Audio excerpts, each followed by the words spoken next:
dilengkapi 39 pilihan warna. Kualitas dijamin terbaik. Cat Color, harga ekonomis.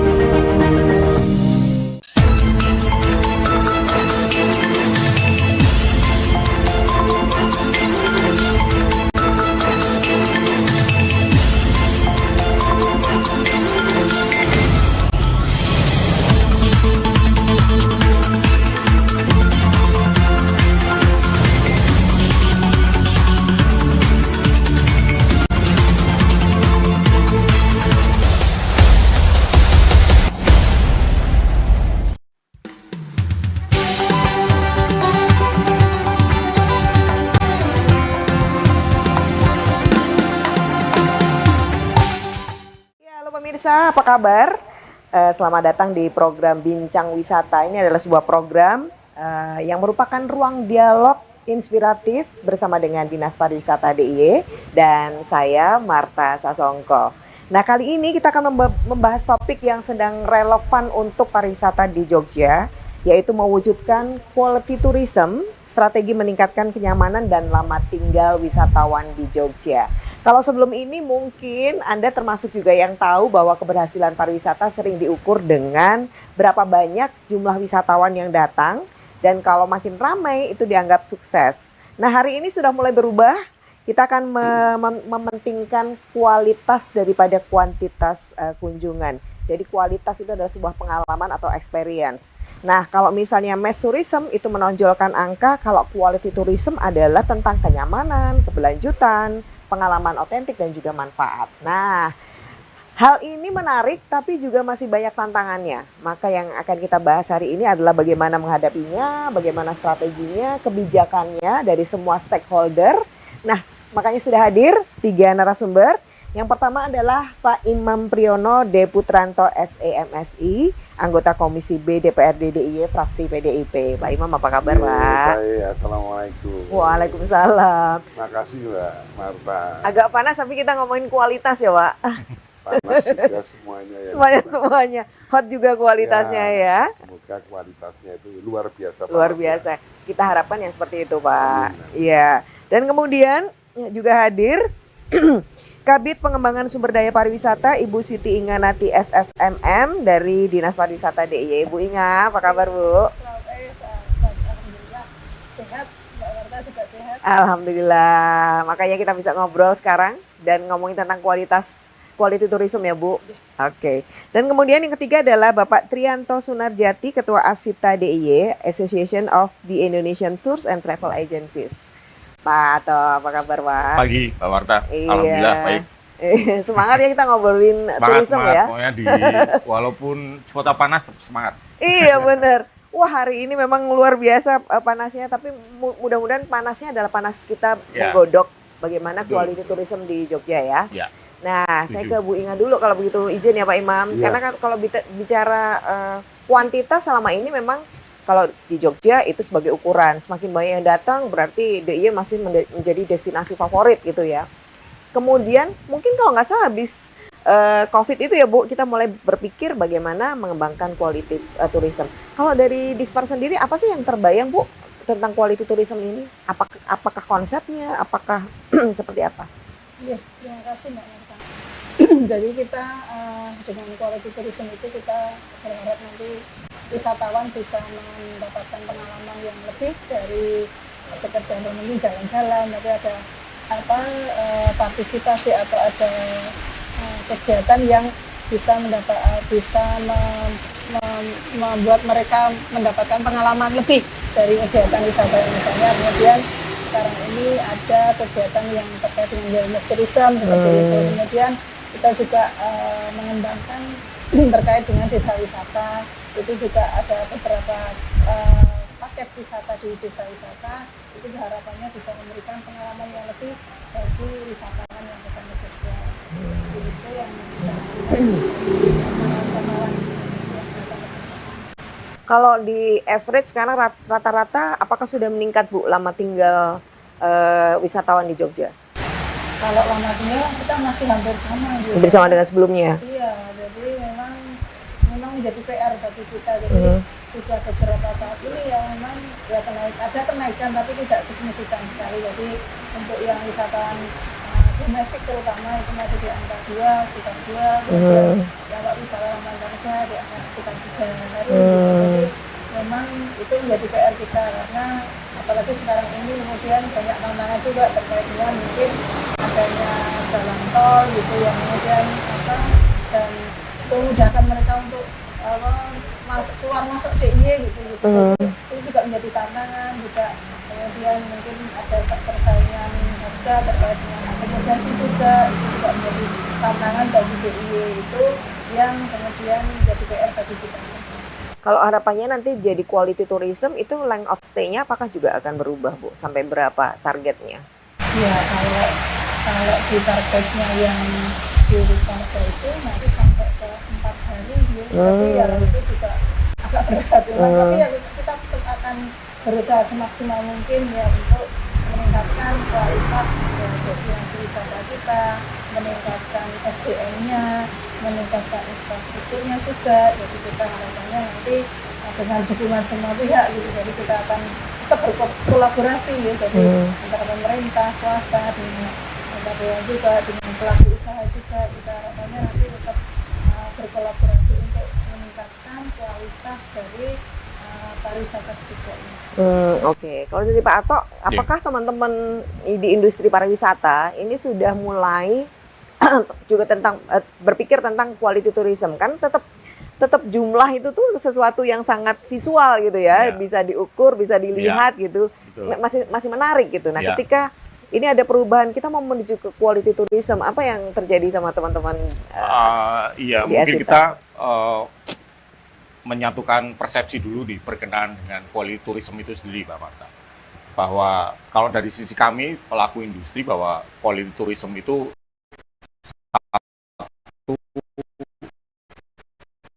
pasti apapun yang kita sampaikan kepada wisatawan maupun tetamu kita yang ada di IY terutama, itu harus berkualitas pertama. Berkualitas dalam segala hal, apakah itu akomodasinya, apakah itu transportasinya, apakah itu pelayanan teman-teman di pemandunya dan restorannya dan sebagainya harus berkualitas, itu pertama. Yang kedua lebih ke jenis produknya. Mungkin orang berpikiran bahwa kalau quality tourism itu berarti hanya yang berharga mahal dengan hanya bisa dijangkau oleh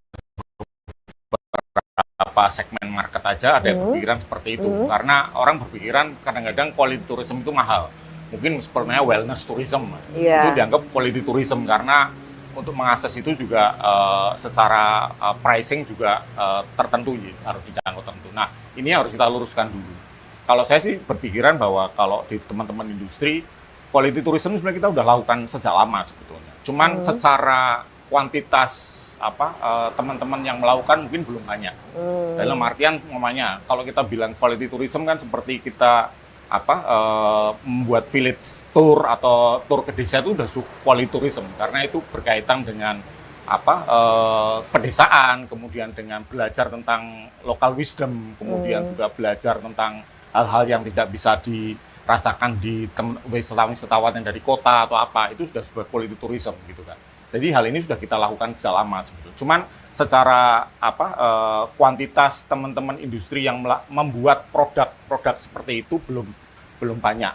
Nah, ini yang harus kita dorong sekarang supaya yang datang ke DIY terutama tidak hanya teman-teman kita yang berwisata dari luar Jogja dengan berbus dengan meramaikan Yogyakarta, itu pun sudah menyumbang banyak untuk Yogyakarta. Tapi kalau dengan kita membuat produk yang lebih spesifik, yang lebih menarik dengan sistem berkelanjutan, kemudian juga memasukkan nilai-nilai kearifan lokal yang ada di Yogyakarta dalam produk itu akan semakin menarik dan nilainya tidak hanya dinilai secara pengunjung, tapi lebih ke value-nya dari produk itu sendiri. Jadi value dan tematik ya, mungkin dari sisi programnya ya. Nah, kalau gitu apakah kesiapan dari semua unsur ya, karena ini kan bicara quality tadi disampaikan Pak Ato sendiri juga membutuhkan standarisasi tertentu gitu. Apakah kesiapannya teman-teman di pelaku pariwisata juga sudah? Kalau kami dari Asita sendiri, secara internal kami membuat semacam pelatihan atau diskusi-diskusi yang dilakukan setiap bulan, Mbak. Jadi kita memberikan insight-insight baru ke teman-teman anggota, terutama bagaimana itu sebetulnya membuat produk yang sellable, kemudian dengan tren-tren. Sekarang kan orang lebih, tren orang bepergian sekarang itu lebih ke experience, get a new experience. Jadi cocok nih dengan quality tourism sangat cocok sebenarnya. sekali. Sebenarnya mereka tidak hanya melihat, tapi harus bereksperience, merasakan sendiri, beraktivitas sendiri dengan hal-hal yang bisa dilakukan di Yogyakarta. Ya ini secara internal kami selalu melakukan diskusi-diskusi maupun pelatihan-pelatihan kepada anggota untuk meningkatkan itu pertama. Yang kedua, karena apapun produk yang kami sampaikan kepada wisatawan itu adalah kan produk tidak punya produk kita secara pribadi teman-teman anggota, karena akan berkaitan dengan akomodasi, berkaitan dengan restoran, berkaitan dengan destinasi, berkaitan teman-teman pemandu dan sebagainya. Nah ini tugas kami sebagai tour operator maupun tour planner untuk memastikan itu semua memang betul-betul firm, mereka bisa dipertanggungjawabkan secara kualitas produk maupun servisnya. Itu yang kami lakukan. Jadi duduk bersama ini dengan semua yang komponen pasti ini. Termasuk di pemerintahan, kemudian dengan stakeholder terkait itu juga kita memastikan itu. Oke. Pak Imam, ini sejak, kalau saya tidak salah memang sejak setelah pandemi itu kan kita mulai menuju ke sana. Nah, urgensitasnya sendiri menjadi quality tourism untuk Yogyakarta seperti apa sih dalam pandangan kita bicara quality tourism dari pandangan pemerintah. Ya. Yang pertama, yang namanya pemerintahan itu hidupnya dengan aturan. Ya. Artinya kita ada regulasi-regulasi tertentu yang kita buat. Nah, regulasi tertentu apa? Misalnya begini, Yogyakarta itu sebagai daerah istimewa yang sekarang mengatakan provinsi budaya. Kalau kota Yogyakarta, kota budaya. Kota budaya otomatis mendatangkan non-sewu wisatawan. Orang menyebutnya turis. Gitu. Ketika mendatangkan wisatawan, kita semua harus, dinas wisata mengeluarkan untuk kualitas apa, quality tourism itu apa, supaya nyaman, aman, lama tinggal di sini. Itu tolok ukurnya apa, nanti kita lihat semua. Tapi sebelum ini ada yang namanya CHSI. Dia mengeluarkan CH itu apa? CH itu C itu clean. Clean itu apa? Bahwa provinsi daerah istimewa Yogyakarta harus bersih. 2, Provinsi Yogyakarta harus menjaga betul kesehatan. Kesehatan itu lingkungannya, semua orang yang datang. Gitu. Terus safe itu safety, artinya bahwa turis semua yang datang itu aman. Semuanya harus dikendalikan dengan regulasi. Kita bicara pemerintahan loh ini ya. Kemudian E itu environment. Environment harus mendukung semua. Ketika ini didukung semua, maksudnya sehatnya. Turis itu harus sehat. Tadi ini kan bicara Mas Anto. Wah, turis itu datang ini itu untuk Arsita, tapi untuk kita harus menyediakan nyaman. Misalnya gini, orang makan di sini sampai sakit, itu yang salah siapa? Pemerintah. Ketika orang makan makanan di jalan kemudian sakit, itu yang salah siapa? Yang salah pemerintahan. Karena apa? Tidak mampu menyelenggarakan makanan yang sehat. Sehingga apa?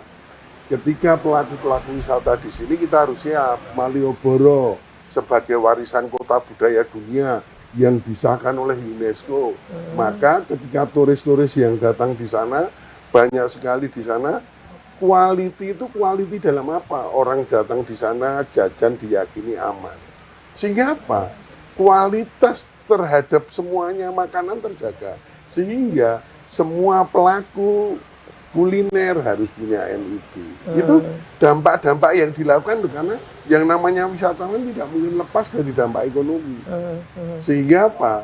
Sehingga harus kita selenggarakan itu. Kemudian parameter nanti yang namanya dikatakan menyediakan kualitas yang baik untuk turis yang datang. Saya bilang quality tourism itu turis yang datang itu mengatakan apa? Provinsi daerah itu Jakarta baik. Tadi dia bicara paket, misalnya paket. Ini kan bicara masalah teknis turis. Misalnya paket dia bicara, oh orang begitu di Malioboro karena warisan kota budaya, misalnya besok di bekas Mutiara itu sama dinas wisata dipakai gerai-gerai, di sana dipakai gerai Arsita membuka gerai, kemudian ada paket wisata. Oh kalau ke Jogja itu belum ke daerah Wonosari, belum ke daerah Bantul mana, yang itu ditata semua dari semua pihak, dari pemerintahan maupun pelaku-pelaku bisnis maupun pelaku-pelaku perundang-undangan, karena semua kan butuh semua aturan semuanya ada. Apakah Ini- perundangan, regulasi, perda dan seterusnya itu sudah mencukupi Pak untuk menuju ke quality tourism? Nah, ini yang harus ditata. Tahu mencukupi atau tidak itu nanti harus apa? Misalnya public hearing tentang apa? Ada dewan-dewan mengadakan public hearing tentang wisata.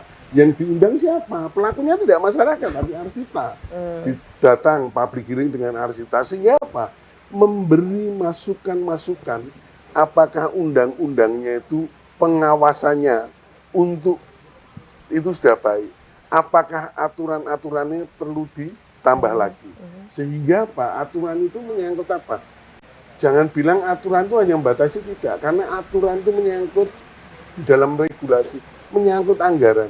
Anggaran itu bisa dikeluarkan, pemerintahan bisa turut serta, membantu Arsita, pasti harus dengan regulasi.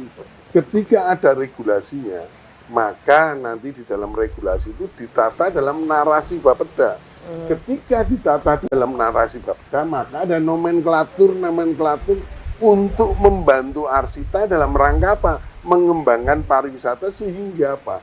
Kualitas pariwisata di Jogja betul-betul terjaga. Ini Mbak Marta Iya. yang harus disadari betul. Artinya saya datang sini sebagai orang pemerintahan yang saya harus bicara tentang regulasi, bagaimana peran pemerintahan maksudnya, karena DPRD itu tambahannya Iya. pemerintah beliau. Ada legislatif dan Pemerintahan eksekutif. itu betul-betul hadirnya dalam bentuk apa? Dalam bentuk betul ini dibantu. Misalnya begini, kita bicara kualitas pariwisata. Kualitas pariwisata, orang datang di sini kalau betah apa? Satu, kalau cerita makanan enak. Dia bicara tentang destinasinya menarik. Kemudian yang dikenal di tempat destinasi itu, daerahnya nyaman, aman, dan semuanya kalau kita apa-apa informasi mudah didapat. Misalnya begitu. Sehingga apa? Ketika nanti kita sekarang misalnya ada parameter-parameter tertentu untuk mensurvei, mengatakan sekarang dengan katakanlah ukuran-ukuran mungkin kualitatif, mungkin bisa dikuantitatifkan, diperiksa kemudian apa?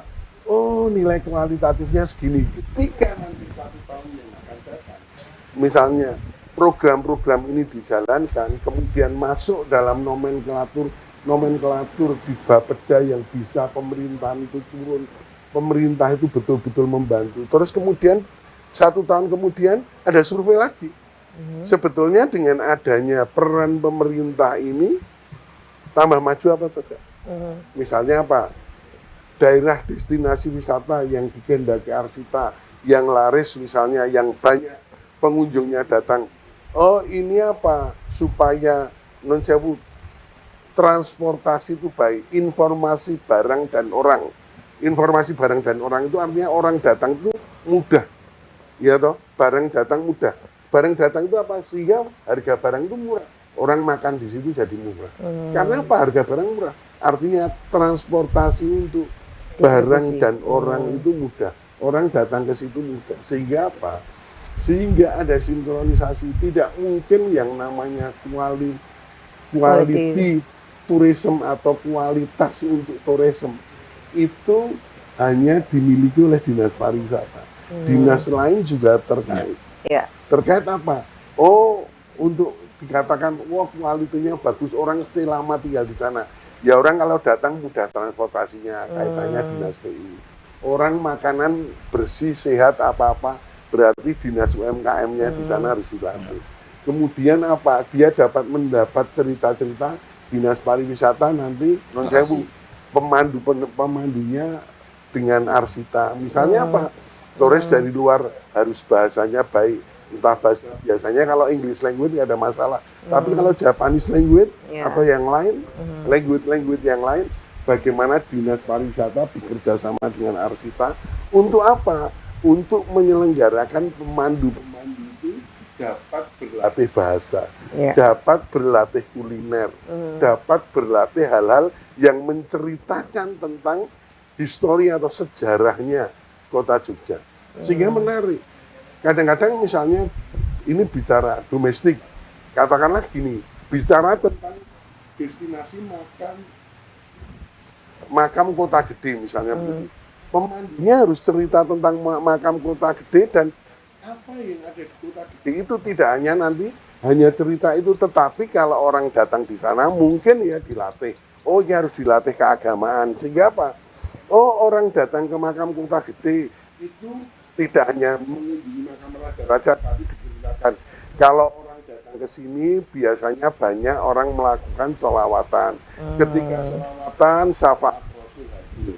Ketika syafaat Rasul hadir maka yang datang ke sini orang itu doanya mudah diterima sehingga orang yang datang ke situ tidak melulu untuk wisata, Ya. tetapi dia bisa berdoa karena mungkin oh di sini banyak orang berselawat, syafaat Rasul hadir, kemudian orang datang ke situ. Diceritakan sama di Arab, misalnya di Arab itu misalnya apakah di Madinah itu ada rukun haji kan nggak ada. Rukun haji itu semuanya di Mekah, di Madinah. Di Madinah itu juga seperti kita ke makam kota gede. Apa artinya? Artinya kita ziarah kubur. Di sana di Masjid Nabawi itu ada makamnya Nabi, ada makamnya Abu Bakar. Itu bisa diceritakan. Dan itu yang bisa cerita siapa? Pemandu wisata. Ya, story narasi tadi ya. Story narasi pemandu wisata. Inilah yang harus digalang oleh pemerintahan dengan non sewu pelaku bisnis. Tetapi jangan lupa bahwa tadi dikatakan bahwa industri itu sekarang tidak shareholder. Shareholder itu hanya share, pemilik saham hanya menguntungkan. Yang namanya industri itu harus stakeholder. Stakeholder itu apa? Arsita juga untung, pelaku-pelaku pedagang kecil ukur, pembuat kebijakan untung, semuanya menjadi untung. Itu namanya stakeholder. Itu stake itu sudah semuanya. Jadi namanya sekarang bisnis itu memang dimanapun juga itu sudah dari tahun 2000-an sudah larinya tidak ke pemegang saham, tidak ke arah shareholder, tetapi ke arah tidak profit motif, tetapi ke arah stakeholder. Nah, ini yang harus dipahami oleh semua dari Dinas Pariwisata, dari Arsita, dari saya selaku Dewan. Untuk apa? Untuk agar ini semua sustainable, berkelanjutan. Ya. Semua yang namanya industri itu harus sustain, harus berkelanjutan. Untuk bisa berkelanjutan itu semuanya harus ditata. Ditatanya apa? Dengan aturan. Ketika aturan ini ada, maka dari dasar aturan ini pemerintah ada anggarannya. Nah, anggaran-anggaran ini harus terawasi nanti. Terawasi siapa? Saya sebagai dewan mengawasi itu. Kembali lagi ke sana. Iya. Tidak seperti BPK, mengawasinya betul-betul sampai rakyat. Kemudian bekerja sama dengan Arsita. Sehingga Mas Anto segala selaku ketua Arsita wajib hukumnya dengan Dewan. Karena apa? Dewan itu punya pokok-pokok pikiran Dewan yang bisa diajukan pemerintahan untuk apa? Mengajukan anggaran-anggaran yang dibutuhkan Arsita. Oleh sebab itu saya malah mengusulkan ini ada Mas Anto. Suatu saat kalau ada dari Komisi B mengadakan sosialisasi, ya sosialisasinya tidak ke arah penduduk. Rata-rata kan ke kelurahan, mereka mencari konsep, tapi tidak. Tapi ini ke Arsita. Industri. Artinya Para pelaku pada saat para pelaku usaha usaha. ya. Nah, sosialisasi tentang apa? Tentang peraturan daerah. Di situ diceritakan tentang peraturan daerah. Misalnya tentang peraturan daerah wisata. Kemudian dari itu, Mas Anto dan teman-temannya pelaku wisata memberi dukungan. Dukungannya apa? Dukungannya adalah bagaimana menciptakan regulasi yang betul-betul nanti bermanfaat bagi masyarakat Sesuai wisata. dengan kebutuhan. Sesuai dengan kebutuhan dan Oke. bermanfaat bagi masyarakat wisata. Itu Oke, saya loh. baik. Itu usulan saya selaku. Oke. Bicaranya selaku legislator loh. Iya. Nah pelaku bisnis, saya pengen sekali berbisnis. Iya dong, Di tapi nanti Jogja. mungkin ada masukan juga di sana. Tapi dari apa yang disampaikan Pak Imam tadi, Bu Inga, bagaimana sih kesiapan dari dalam hal ini Dinas Pariwisata sendiri? Karena ternyata poinnya banyak sekali yang perlu diperhatikan. Nah, kan perlu juga bertahap ya Bu, nggak harus semuanya sekaligus. Nah, dari sisi prioritas nih Bu, mana sih yang untuk menuju ke quality tourism yang menjadi prioritas utama untuk pengembangannya dulu atau peningkatannya dulu dari Dispar? Oke, terima kasih. Kalau dari kami itu ada dua hal yang mungkin ada tiga hal. Jadi dari destinasinya itu nanti juga kita perbaiki atau kita tingkatkan kualitasnya, yaitu melalui ada beberapa kegiatan di kami itu ada sosialisasi standar usaha jasa pariwisata itu ke pelaku usaha di destinasi wisata. Kemudian ada sosialisasi CHSE tadi yang saya katakan tadi ke desa wisata. Ada tahun ini kita melaksanakan ke 46 lokasi desa wisata untuk sosialisasi CHSE karena kita memang menganggap itu penting bagi desa wisata agar desa wisata menerapkan tadi CHSE, clean, health, safety, dan environmental sustainability. Jadi keberlanjutan lingkungan itu menjadi penting bagi desa wisata yang kemudian masuk dalam destinasi wisata. Kemudian SDM itu menjadi juga sangat penting sekali ketika ada destinasi, tapi kalau SDM-nya tidak mendukung gitu, manfaatnya gitu,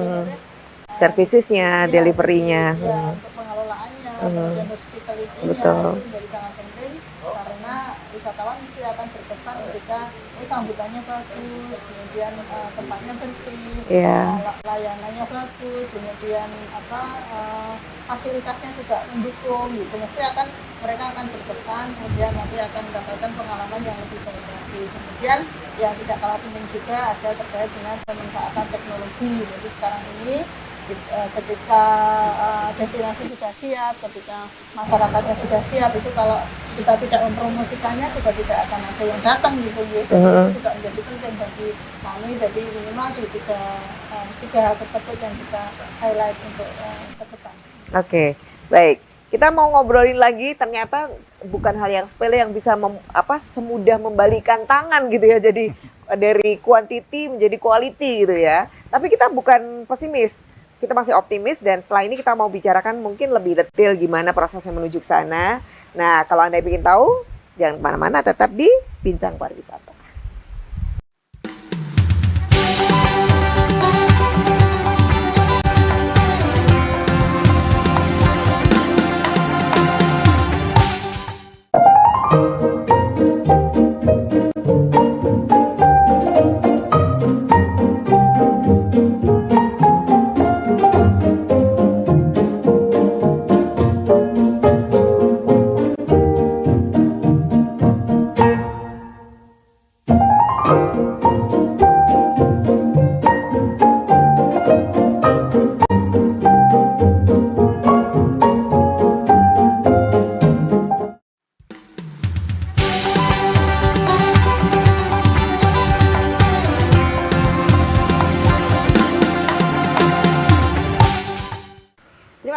Masih di Bincang Wisata, kali ini ngomongin tentang quality tourism. Nah, tadi panjang lebar disampaikan Pak Imam, ternyata PR-nya banyak banget.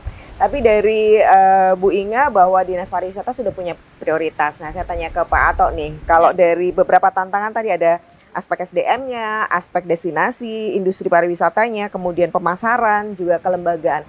Mana sih yang paling menantang gitu ya?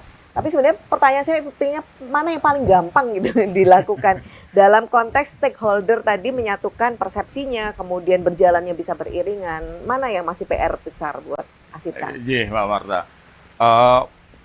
Seiringnya berjalannya waktu, apalagi setelah COVID-19 itu kita sebetulnya dari pemerintah, kemudian dari DPRD juga kami sebagai pelaku wisata, mewakili teman-teman dari industri tour and travel, dan pelaku-pelaku wisata yang lain sebenarnya sudah semakin intens melakukan pertemuan-pertemuan untuk menyatukan pandangan persepsi gitu ya tentang apa itu CHSE, apa itu quality tourism dan sebagainya. Contoh kasus kan akhir ini kan terakhir ini ketika merespon dengan pembatasan kunjungan wisata dari studi tour, kemudian dari pembatasan dari efisiensi anggaran dan sebagainya, sudah diinisiasi oleh teman-teman dari pemerintah, Dinpar maupun dari pelaku wisata industri untuk membuat semacam pokja gitu kan. Nah, hal-hal ini yang sudah kita sering lakukan. Dan saya kira ini sebuah langkah yang baik yang harus kita lakukan terus-menerus, biar konsisten terus untuk dilakukan, nanti merespon dari apa-apa yang ada berkaitan dengan hal-hal yang perlu kita lakukan supaya pariwisata di DIY ini pada khususnya dapat berjalan jauh lebih baik. Nah, kalau berkenaan dengan quality tourism, satu sebetulnya PR kita yang utama adalah ya tadi menyatukan persepsi supaya sama dulu gitu kan. Kemudian kedua, otomatis karena kami kalau membuat sebuah produk wisata yang ditawarkan kepada wisatawan sesuai dengan segmen market yang ada, itu adalah kan semua kembali lagi dari komponen-komponen yang ada dalam sebuah kawasan DIY ini. Tadi sampaikan oleh Pak Imam, dari 5 kabupaten kota, kita tidak hanya bicara tentang kota aja, tapi berbicara tentang Bantul, berbicara tentang Gunung Kidul, Kulon Progo, Sleman, dan sebagainya, itu bisa merata gitu kan. Nah, kita supaya untuk memastikan bahwa produk-produk destinasi maupun aktivitas maupun atraksi yang ada di sana itu betul-betul bisa memenuhi standar kualitas dari sisi quality tourism secara nilai terutama, value dan lain sebagainya, apakah sustain atau tidak, itu harus dipastikan oleh siapa? Otomatis yang pihak terkait, dalam hal ini pemerintah gitu kan. Nah, untuk memastikan itu otomatis biasanya kita berdiskusi berkenaan sebetulnya diinginkan oleh market itu seperti apa gitu. Iya. Nah, ini sekarang pernah ada evaluasi seperti itu kah? Ya, Pernah sebetulnya ada evaluasi? kalau diskusi secara intens, secara formal mungkin hanya terbatas waktunya, tidak sesering itu. Tapi sering komunikasi tidak formal itu kita lakukan. Bahwa sebenarnya jawaban industri teman-teman di Biro Perjalanan berkaitan dengan quality tourism ini. Apakah ini bisa sellable dengan kondisi sekarang namanya? Iya. Nah, kemudian dan hasilnya gimana, Mas? Itu kita dari hasil diskusi itu kita juga memberikan masukan bagaimana umpamanya tadi berkenaan dengan SDM berkaitan dengan program dari pemerintah sendiri. Memang salah satu challenge kita sekarang adalah berkenaan dengan SDM, Mbak Marta, terutama pemandu ini. Karena pemandu berbahasa asing kita kan walaupun orang bilang banyak lulusan DIY itu terkenal dengan lembaga pendidikan dari universitas apapun itu ada gitu. Kan. Tapi secara outputnya apakah mereka bisa menjadi pelaku-pelaku pariwisata atau tidak. Ini juga PR buat kita bagaimana itu bisa mensosialisasikan ini kepada lembaga pendidikan bahwa bidang pariwisata ini sangat menarik untuk menjadi sebuah lapangan pekerjaan. Ada profesi yang menarik sebenarnya buat anak-anak. Karena kita regenerasinya masih kurang kan di sana masih, ya. Di bahasa-bahasa tertentu seperti Itali, kemudian Jerman, kemudian bahasa-bahasa yang lain yang notabene kita tidak tahu 2 tahun kemarin kita nggak itu tamu Italia itu membludak, Mbak Didi.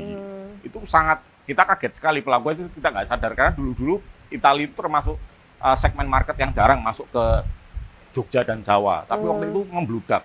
Dan karakteristiknya orang Italia itu kan tidak mau kalau tidak dengan bahasa mereka.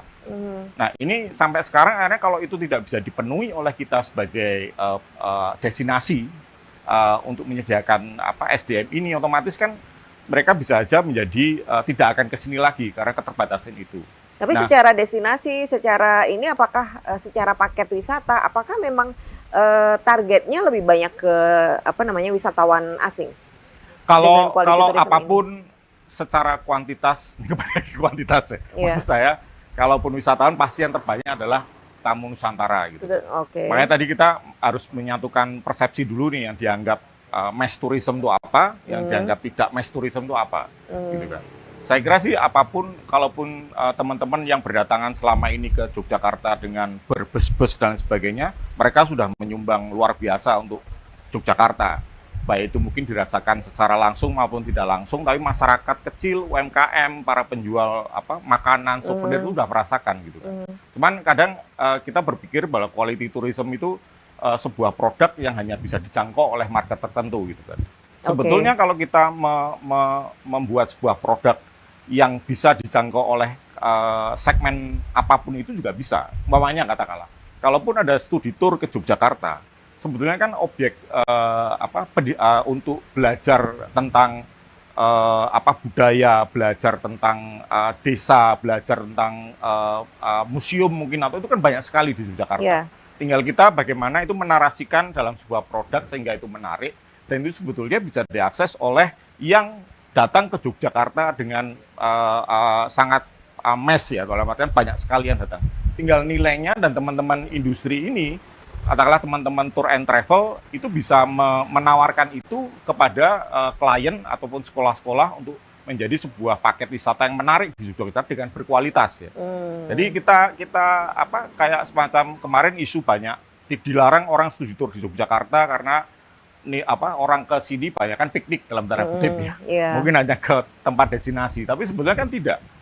Nah, ini tugas kita bersama dari pemerintah juga sudah sering melakukan semacam sales mission ataupun ke beberapa kota untuk menyampaikan itu kepada masyarakat di sana. Apa itu sebetulnya Yogyakarta gitu kan. Jadi ada segmen-segmen tertentu nanti yang sesuai dengan ada target market tertentu sesuai betul. Dengan harus ditentukan paket dulu. ya. Betul. Oke. Ke Bu Inga lagi nih. Kalau gitu sebenarnya kan dua-duanya menarik nih sebenarnya Bu. Kalau dari sisi kita mau mendapatkan pendapatan buat daerah gitu. Dari sisi mass tourism juga masih menarik dan daya dukungnya memang selama ini lebih banyak ke sana. Tapi dari sisi quality tourism juga menarik, tapi daya dukungnya juga agak berbeda lagi nih. Nah, apakah nanti kebijakannya, apakah dua-duanya, atau memang kita mau turunin mass tourismnya jadi quality, atau ada proporsi tertentu gitu Bu yang akan diharapkan muncul dari jenis wisata di Jogja yang ditawarkan? Terima kasih Mbak Marta. Kalau menurunkan mass tourism juga tidak, ya. Cuma kita memang kemudian meningkatkan kualitas dari destinasi dan SDM kita. Jadi harapannya nanti yang mass tourism juga tetap ada di masyarakat. Jadi karena itu menjadi pasar kita, pasar yang terbesar, masih terbesar nih, karena dari kajian yang perhitungan belanja wisatawan yang tahun 2023 itu masih jauh lebih besar untuk yang pemasukan atau belanja wisatawan Nusantara daripada yang mancanegara. Tapi itu kemudian kita harapannya ke depan memang tidak hanya yang jumlahnya banyak, tapi kemudian walaupun mungkin misalnya nanti suatu saat ada penurunan jumlah wisatawan, tapi harapannya nanti spending mereka menjadi lebih tinggi. Gitu. Jadi harapannya lama tinggalnya juga menjadi lebih lama, kemudian spendingnya juga lebih tinggi karena mereka mendapatkan semacam kepuasan ya dari layanan ataupun destinasi yang ada di Jogja ini. Apakah sudah ada juga survei atau riset yang menunjukkan bahwa quality tourism memang tepat untuk di Jogja dan kemudian daya dukung itu juga sudah menuju atau support untuk menuju ke sana, Bu? Kita terus mensosialisasikan terkait dengan CHSE, kemudian terkait dengan standar usaha. Jadi kami di Dinas Pariwisata juga sangat mendukung ketika ada pelaku usaha kemudian mengajukan rekomendasi teknis untuk perizinan usaha. Jadi kami ada kemudahan-kemudahan gitu Bu. Oke. Jadi kami ngetiktokan dengan Dinas Penanaman Modal dan Layanan Pariwisata Pintu di BMPTSP terkait kita setiap hari mesti harus melihat pengajuan perizinan, pengajuan rekomendasi teknis di OSS gitu. Jadi kami kemudian memberikan kami juga sudah ada SOP-nya, kemudian kami akan selalu berkolaborasi atau bekerja sama dengan teman-teman di BMPTSP untuk menindaklanjuti permohonan rekomendasi dari para pelaku usaha. Jadi itu harapannya nanti mereka juga terbantu dengan keaktifan kita ketika kita kemudian melihat perizinan yang ada di OSS itu. Dan apakah itu juga punya dampak Bu dengan kemudahan-kemudahan ini? Apakah kemudian berdampak signifikan? Ya, alhamdulillah ya, semakin banyak pelaku usaha yang kemudian mengajukan perizinan di Oke. Baik, nanti kita bahas karena daya dukungnya kan juga banyak termasuk di dalamnya ada infrastruktur dan prioritas dari Komisi B sendiri dalam hal destinasi wisata semua menuju ke tourism, quality tourism seperti apa? Saya akan bertanya ke Pak Imam, tapi nanti sebentar Pak, break dulu. Dan nanti jawabannya seperti apa? Karena ini menarik, memang dibutuhkan dukungan anggaran dan selain anggaran juga pastinya pengawasan pada proses itu. Oke, jangan kemana-mana, tetap di Bincang Wisata.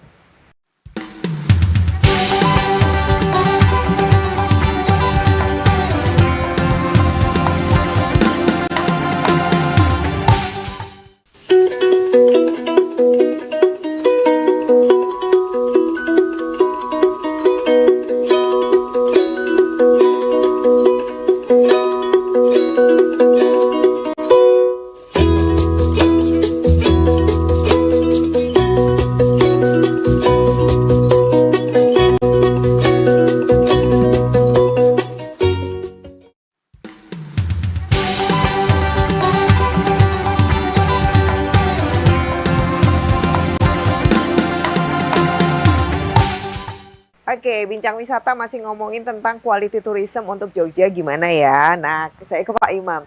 Karena banyak hal itu berkaitan juga infrastruktur. Selain tadi mungkin regulasinya. Nah, apakah juga dari Komisi B melihat bahwa ini merupakan prioritas juga Pak untuk penganggaran sebagai dukungan? Ya, gini. Anggaran itu kan terbatas kalau bicara anggaran. Tapi betul. nanti kita samakan persepsi dulu tentang quality tourism. Menurut Bapak sudah sama belum sih? Gini, kita berbincangnya ini samakan dulu. Menyamakan dulu. Karena gini, selalu orang bicara nek kualitinya naik, kuantitinya turun itu salah. Kualitinya naik, kuantitinya naik. Kan nggak bisa barengan, Pak? Bisa. Orang kalau di sini kualitas tourism naik, terinformasikan sana, orang pengen datang ke Jogja. Oke. Tahu ya? Ini loh persepsinya, makanya saya bilang persepsinya samakan dulu. Dengan program quality tourism itu diharapkan quantity tourism juga naik. Karena apa? Quality. Gini, Singapura, wah nenek kono resik gini, itu quality. Sehingga apa? Ketika quality orang itu, quantity datang. Orang bisnis kan seperti itu. Orang usaha itu kan dari cerita baik mendapat baik. Nah, ini yang harus disamakan persepsi.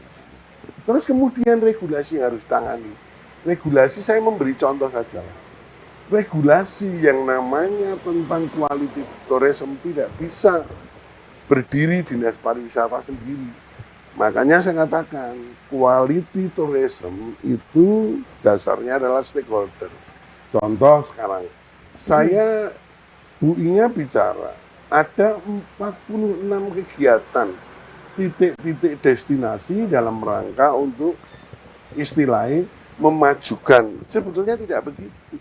Harusnya ini diinformasikan sehingga kita itu masyarakatnya sekarang masyarakat IT, masyarakat marketing, sehingga ketika ini diinformasikan pada masyarakat, maka yang namanya destinasi itu tadi, yang 46 itu dibantu oleh Dinas Pariwisata dengan kegiatan itu dapat terinformasikan di turis. Tadi sekarang bicara lagi tentang apa? Tentang kegiatan dengan Arsita. Saya bicara aja. Di sini misalnya desa wisata, gampangannya, atau desa rintisan wisata. Atau ada sebagai Arsita, ini sebagai Dinas Pariwisata, saya bisa dengan pokir saya anggaran. Ini Gojek aja misalnya Gojek. Mau mengadakan di tahun 2027, sini ini event tertentu yang baik. Supaya mendatangkan wisatawan, supaya mendatangkan informasi. Kerjasamanya mungkin tidak dengan buinya Dinas Pariwisata, tetapi dengan Dinas Kebudayaan. Ketika kita bicara dengan Dinas Kebudayaan, apa toh budaya yang ada di sini yang bisa menarik wisatawan? Pokiri Mampriono mengatakan ini.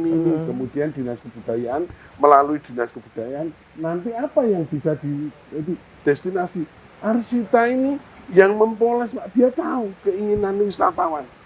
Oh, di sini ini wisata yang bagus ini. Sehingga saya harapkan yang namanya non-sewu program-program kegiatan yang nantinya masuk dalam RKT, rencana kegiatan tahunan dinas, itu sebetulnya Arsita mengerti. Apalagi yang berkaitan dengan destinasi wisata. Ketika ini ada kerjasama dengan Arsita, maka yang terjadi apa? Arsita bisa menginformasikan turis-turis yang mau datang ke sini. Salah satu tolok ukur, saya mengatakan, salah satu tolok ukur quality dari tourism adalah orang yang datang atau wisatawan yang datang tinggalnya lebih lama. Ini salah satu tolok ukur, salah satu parameter di sini. Kenapa kok lebih lama? Karena lebih nyaman, terus lebih banyak kegiatan-kegiatan yang bisa dia datang. Misalnya apa? Sehingga tadi mengatakan kalau dari arsitek, sistemnya paket. Mampu apa tidak? Mahal apa tidak? Kalau ini dengan pemerintah mungkin dalam rangka menginformasikan paket-paket ini bisa disubsidi. Tetapi dengan catatan dalam jangka waktu tertentu.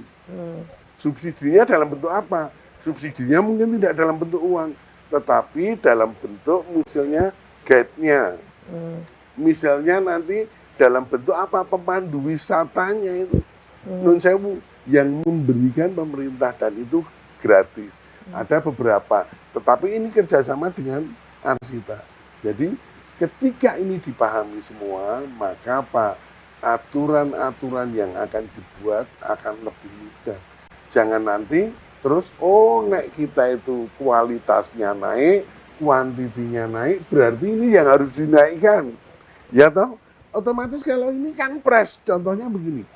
Saya jual barang, satu harganya, saya banyak ke arah kuantitinya, bukan seperti itu. Tapi nek di dalam produk industri wisata, begitu kualitasnya naik, pasti kuantitinya naik. Ini bedanya dengan non sewu. Jadi tidak seperti kita menjual barang, istilahnya hukum penawaran dan permintaan. Semakin orang, misalnya supply demand, semakin orang itu yang menawarkan banyak sekali, ya toh, otomatis apa? Harganya turun. Tinggi. Iya. Itu tidak seperti itu. Bukan supply demand. Tetapi dengan diharapkan kualitinya naik, kuantitinya naik, kemudian destinasi-destinasinya itu dapat menjadi alat marketing melalui apa? Oh ini di Jogja. Ketika masuk ke Jogja, misalnya Yogyakarta atau di ini menjadi smart provinsi, dulu kan smart city. Yeah. Nah, ini smart province, misalnya provinsinya ini smart, sehingga masuk. Begitu masuk ke Wates, sudah tahu wisata-wisata yang ada di Jogja. Sudah tahu destinasi apa saja yang mau diselenggarakan. Apa misalnya kegiatan saya senang tentang misalnya sendera tari. Begitu masuk ke Wates, sendera tari itu hari apa saja itu tahu. Sendera tari Ramayana, di Prambanan tahu semua kegiatan. Oh kegiatan di pantai tahu semua. Misalnya di pantai itu apa saja. Terus apa saja yang ditawarkan jika saya wisata di pantai-pantai, jika saya wisata di tempat-tempat candi-candi, saya apa gitu, sudah tahu. Kemudian sejarahnya apa, ininya apa, kekurangannya apa, saya harapkan ditawarkan. Karena apa? Menceritakan kekurangan, kalau orang itu cerita kekurangannya, itu orang malah kadang-kadang tertarik, kok kurang ini ya? Siapa tahu nanti saya bisa memberi masukan, bisa memberi hal-hal baik, justru karena kita sesuatu yang kurang itu kadang-kadang di dalam teori SWOT itu ketika itu menjadi kelemahan itu bisa menjadi kita itu menjadi kekuatan. Bahkan bahkan kita bisa menjadi peluang. Jadi di teori SWOT itu kadang-kadang tidak semua ancaman itu, threat itu tidak semua terus menjadi ancaman, tidak, justru ancaman itu bisa menjadi peluang. Weak itu kelemahan bisa menjadi mungkin non sewu kekuatan. Iya, optimis banget ya, weak jadi strength gitu. Iya, misalnya gitu. Saya hanya gitu aja. Kalau saya tertarik dengan apa yang disampaikan Pak Imam bahwa tadi bahwa kita di Asita nantinya kan akan menjadi baik operator tapi juga komunikator buat semuanya. Nah, bagaimana yang paling mungkin, yang paling efektif dari menyampaikan narasinya, kemudian mungkin menggolong-golongkan kalau dari negara mana, lebih baik ke paket mana. Karena ini juga berkaitan dengan fasilitas infrastruktur yang di Jogja ya. Kalau dua-duanya jalan kan jalannya macet Pak, misalnya gitu Pak. Gini Pak, saya mau tahu. Orang membuat regulasi sebetulnya ada naskah akademik ya. Naskah akademik. Kadang-kadang naskah akademik kalau saya baca ya, saya mau ini kelemahan kita semua. Kadang-kadang hanya copy paste, tidak. Harusnya Dinas Pariwisata besok ketika membuat naskah akademik itu naskah akademik yang ini betul-betul tentang wisata di DIY, itu peran Arsita diikutkan. Karena dia yang tahu persis. Saya itu hanya tahunya menganggarkan. Betul. Beliau itu mempelajarinya tidak detail. Ini pelaku usaha. Apa yang harus dilakukan tahu. Sehingga masukan kepada akademisi yang membuat naskah akademik betul-betul mengena. Sehingga ketika akademisi membuat naskah akademik, kita mau membuat regulasi, semua kena. Karena di dalam regulasi ini nantinya memunculkan anggaran. Jangan sampai nanti setelah ini anggarannya nggak kena. Makanya saya bilang, saya kadang-kadang pelaku wisata itu kadang-kadang kalau datang ke sini bagus. Misalnya gini aja lah, saya diajak dinas pariwisata ke pelaku kano, ya toh, pelaku kano. Betul, dia memang pelaku, tetapi organisasinya itu tidak berhubungan, dia langsung berhubungan, oh kano, betul di situ banyak, tetapi potensi kano-kano ada di seluruh DIY itu banyak sekali. Ketika yang mengembangkan ada hubungannya dengan Arsita, tidak hanya di daerah, mana itu yang Bantul itu mana? Bukan yang kano itu loh Pak, yang apa namanya pantai apa itu kan banyak. Muara ya. Iya. Serak. Bukan yang ini Bantul Bantul ya? ini. Kano. Bantul itu sebelahnya Pantai Baru. Pantainya nggak terkenal Bu, tapi di sungai-sungainya itu. Di muaranya. Di muaranya itu kalau jenengan yang mengembangkan itu pola kembangnya jadi seluruh DIY. Sehingga wisata kano itu tidak hanya di sana, memang di sana menjadi mapra-mapra. Ya toh banyak orang datang ke sana, tetapi sebetulnya kan bisa dibagi. Dibagi untuk mensejahterakan yang lain. Dengan apa? Dengan aturan-aturan dan pemerintah ini mendukung. Setuju. Karena begitu. Tadi saya juga mau tanya ke Pak Ato ini, berarti apakah teman-teman juga bisa membuat peta dan kemudian spreading? Artinya tidak fokus kunjungan itu ke satu titik, sehingga kan itu yang menyulitkan ya. Apakah sudah muncul nih potensi-potensi Ini Mbak, tak di mana akan iya, boleh. sinkronisasikan. Iya, singkat ya Pak. Iya, kadang-kadang dinas itu ketika ketemuan, wah ini nek jaluk terlalu kan biayanya yang gini. Tahu ya? Ya. Kudune kita berhubungan ini proporsional rasional. Jadi Mas Ato selaku Arsita, Bu Inga saya mengingatkan, hubungan kita itu karena anggaran terbatas. Hubungannya ini sederhana, proporsional rasional. Untuk kita maju, bersahabat kita proporsional rasional. Wis itu terus Gimana dukungan Asita tadi supaya tidak mungkin di satu titik tapi juga menjadi potensi untuk semua masyarakat di DIY, tapi itu dengan topik-topik dengan tema-tema tertentu yang semuanya memunculkan potensi masing-masing. Mungkinkah dimungkinkan? Ya, mungkin dan sudah kita lakukan juga. Dalam artian seperti ini, bahwa salah satu tugas atau fungsi dari asosiasi kami atau di Asita itu kan salah satunya adalah memberikan masukan kepada pemerintah maupun stakeholder terkait berkenaan dengan pariwisata, terutama destinasi di DIY gitu kan, untuk dikembangkan lebih lanjut supaya itu bisa sellable ataupun layak untuk disampaikan kepada calon-calon tetamu kita. Mungkin salah satu contoh Pak Ato, di mana mungkin selama ini hanya tidak terpikir bahwa itu menjadi sebuah potensi buat quality tourism. Ya, kemarin melalui teman-teman kita yang ada di GIBI juga, kita kan ada beberapa teman anggota di sana yang berkontribusi berkenaan dengan wellness tourism waktu itu kan. Wellness, dan ada salah satunya di Widosari ya. Yeah. Di Widosari kan ada aktivitas atau kegiatan wellness yang sangat otentik berkenaan dengan local wisdom di sana. Betul. Gitu kan. Cuman kadang-kadang kalau kita tidak tahu dan tidak memolesnya untuk supaya match dengan market yang ada, itu yang harus tugas kita sebagai Asita untuk memoles itu. Bagaimana membuat narasi yang baik, storytelling yang baik, kemudian nanti didukung dengan akses, infrastruktur dan sebagainya supaya itu bisa dijangkau gitu kan. Kita sudah sebetulnya setiap tahun selalu berdiskusi berkenaan dengan semacam pola perjalanan atau travel pattern yang di Yogyakarta, baik yang itu yang sudah sering dilakukan maupun yang harus kita kembangkan lagi.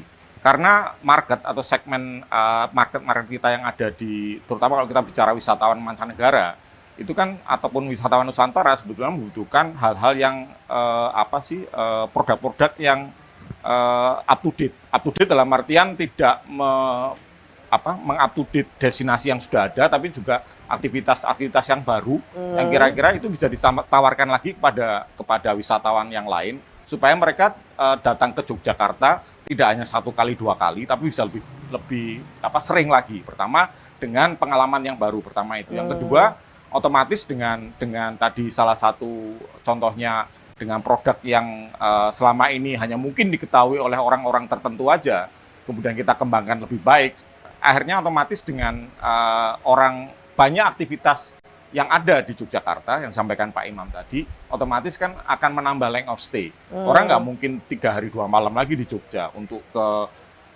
Gunung Kidul dengan pantainya mungkin banyak sekarang pantai-pantai yang hidden gem gitu ya, itu banyak. Kemudian aktivitas-aktivitas yang lain atau Bantul dan lain sebagainya itu tidak butuh dalam 3 hari 2 malam. Mungkin tidak hanya length of stay aja, itu bisa aja mereka repeat datang lagi ke Yogyakarta dengan Karena kegiatan masih penasaran, belum selesai gitu ya. Tapi yang pasti yang wajib harus kita lakukan adalah menginformasikan itu kepada mereka. Ya. Dan promosi itu harus tetap dilakukan dalam kondisi apapun. Oke, baik. Ini komunikasi antar semuanya ya, penyedia sebagai destinasi wisata kadang-kadang juga tidak terkoneksi dengan Asita misalnya sehingga tidak terjual dan seterusnya ya. Nah, di akhir ini Bu Inga, mungkin poin pentingnya dari dinas merajut semuanya stakeholder ini supaya sama-sama kita menuju quality tourism, apa yang diharapkan dan dibutuhkan Bu? Terima kasih. Sekarang ini kami tadi sampaikan Pak Atok, kemudian membentuk beberapa pokja, ada pokja kesehatan, ada pokja event, ada pokja pendidikan, dan juga ada pentahelix juga. Jadi harapannya nanti kita tetap akan berkolaborasi, bersinergi untuk mengembangkan pariwisata di IY. Jadi nanti kami juga dukungan dari Bapak-Bapak Ibu di Dewan Perwakilan Rakyat Daerah di IY. Jadi kami juga sangat berharap nanti dukungan anggaran juga akan lebih besar lagi untuk dinas pariwisata dan juga nanti kita bisa memanfaatkan itu untuk kepentingan masyarakat juga. Oke, baik. Terima kasih banyak Pak Imam. Terima kasih atas masukannya. Bu Inga tetap semangat. Satu hal pesan saya kepada masyarakat saja. Gimana Pak? Satu hal, kalau ingat pariwisata harus ingat tentang apa? Green economy. Itu saja. Nanti green ekonominya bersambung di talkshow berikutnya gitu ya Pak. Oke, dan juga Bu Inga terima kasih. Pak Atok terima kasih.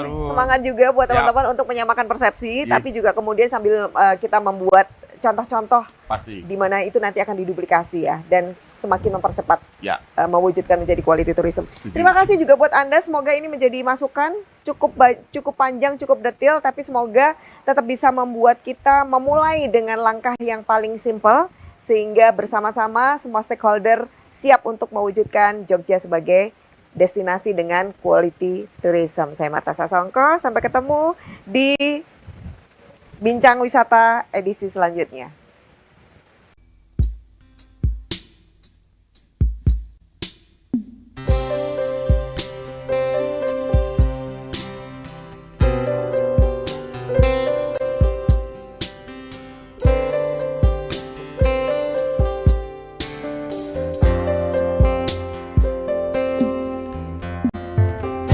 Dari kejauhan tergambar cerita tentang kita,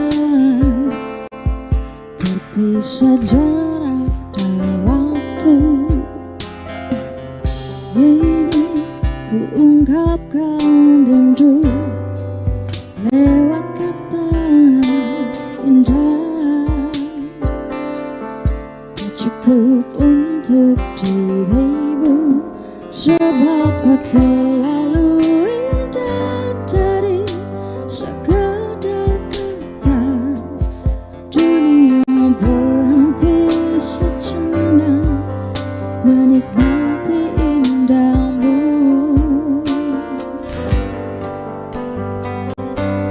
Dan apabila tak bersamamu, ku pastikan ku jalani dunia tak seindah kemarin. Sederhana tertawamu sudah cukup lengkapi sempurnanya hidup bersamamu.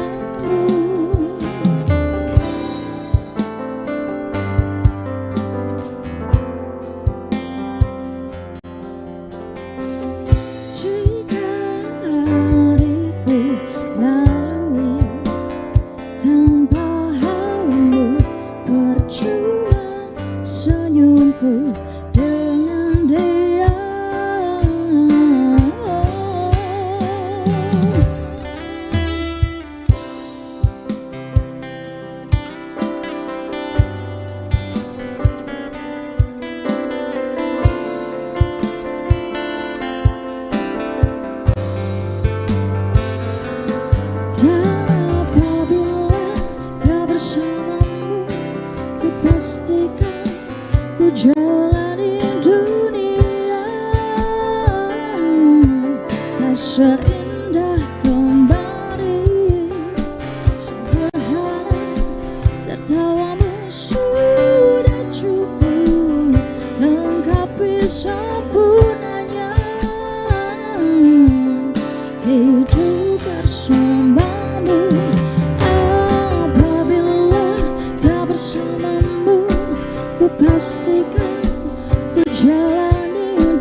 indah kembali sederhana, tertawamu sudah cukup lengkapi sempurnanya hidup bersamamu.